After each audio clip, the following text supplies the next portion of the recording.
In 1968, a Swiss hotelier wrote a book that convinced 7 million people that aliens built the pyramids. He was wrong. But the real reason ancient humans mastered the stars is stranger than his theory ever was. The book was called Chariots of the Gods. Its author, Erich von Daniken, looked at what ancient civilizations achieved and decided there was only one explanation. They had help from somewhere else entirely. The book was translated into more than 30 languages and inspired documentaries, TV specials, and an entire genre of programming that still airs today. Even people who've never read a page of it recognize the theory by name. Let's actually test that claim, starting with the first piece of evidence its believers always lead with. Across the ancient world, cultures made staggering leaps in astronomy, almost independently of each other, using nothing but the naked eye and the horizon. Babylonians cataloged eclipses on clay tablets centuries before telescopes existed. Egyptians aligned entire pyramid shafts to exact stars. The Maya built calendars mapped to the rhythm of the cosmos, accurate enough that modern astronomers still check their math against it.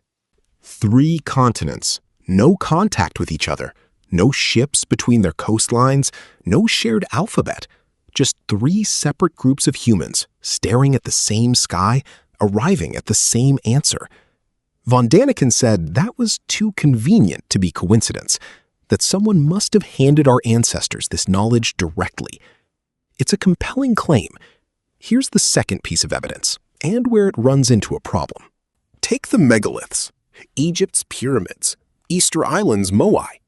The theory says stone structures like these couldn't have been built with copper tools and manpower alone.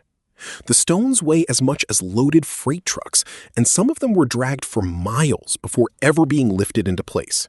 Archaeologists have found the actual quarries these stones came from, the ramps, the tools, even the workers' villages, complete with payroll records. Starting in 1978, Egyptologist Mark Lehner ran a series of experiments building scaled-down structures using only tools available in antiquity, ropes, wooden sledges, and organized teams of laborers to prove the process actually worked in practice, not just in theory. The blocks moved. The theory didn't survive contact with the desert. Calling it impossible without alien help doesn't just contradict the evidence. It erases documented human genius. The buildings we can still walk through and check. The third piece of evidence is harder to dismiss so easily. The symbols. Fiery chariots in the Bible, flying machines described in Indian scripture, carvings worldwide showing figures in what look, at a glance, like helmets. The most famous is a stone sarcophagus lid found in Mexico, carved for a Maya king named Pakal. Out of context, it does look almost like a man piloting some kind of craft. It's the actual cover image of von Daniken's book. But Maya epigraphers have spent decades reading that carving against hundreds of similar ones, using a written language we've since learned to translate. It isn't an unidentified vehicle. It's a king descending into the underworld beneath the world tree, a scene that repeats across Maya art in a visual language we can now read fluently. Biblical and Sanskrit scholars find the same pattern in their own texts, established religious imagery, not eyewitness technical manuals. The same logic gets applied to the Nazca Lines in Peru, massive geoglyphs etched into the desert floor, visible only from the air. Von Daniken argued they must have been landing strips for spacecraft. The leading archaeological explanation, backed by footprints worn directly into the ground alongside them, is that they were ritual walking paths. Not every detail of their purpose is settled, but a landing strip for a species that never needed a runway isn't the explanation the evidence points to. It never needed to. We're reading our century into theirs, which leaves one real question. If nobody handed our ancestors this knowledge, how did people with no telescopes work out the exact rhythm of the cosmos entirely on their own? That's the actual mystery worth chasing. Not who visited us, but how far we got completely alone. Historians classify the ancient astronaut theory as pseudoscience, not for lack of imagination, but because it collapses the moment you check it against evidence we can actually verify. It's not dismissed because scientists find the idea insulting. It's dismissed because every time someone checks a specific claim against a specific dig site, the claim quietly falls apart, while the achievement underneath it holds up completely. That doesn't make our ancestors' relationship with the stars less remarkable. It makes it more.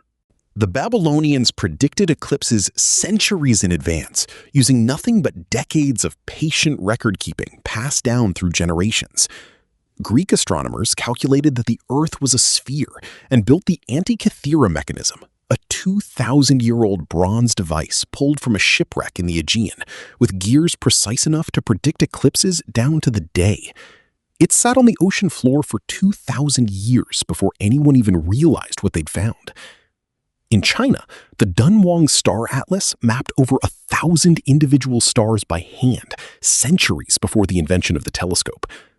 Across the Pacific, Polynesian navigators crossed thousands of miles of open ocean using only star positions, wave patterns, and the flight paths of birds. No spacecraft required anywhere in any of it. No help from beyond the stars. Just observation, mathematics, and stubbornness, sustained for thousands of years across civilizations that never once spoke to each other. Think about what that theory actually asks you to trade away. Real names, real workers, centuries of trial and error, patience and failure, all of it erased in exchange for a shortcut that was never true to begin with. So the next time you look up at a clear night sky, remember this. Nobody built that connection between you and the stars above you.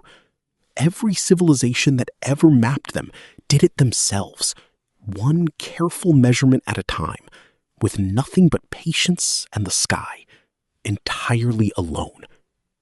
That's not a lesser story. It's the only one that's actually true.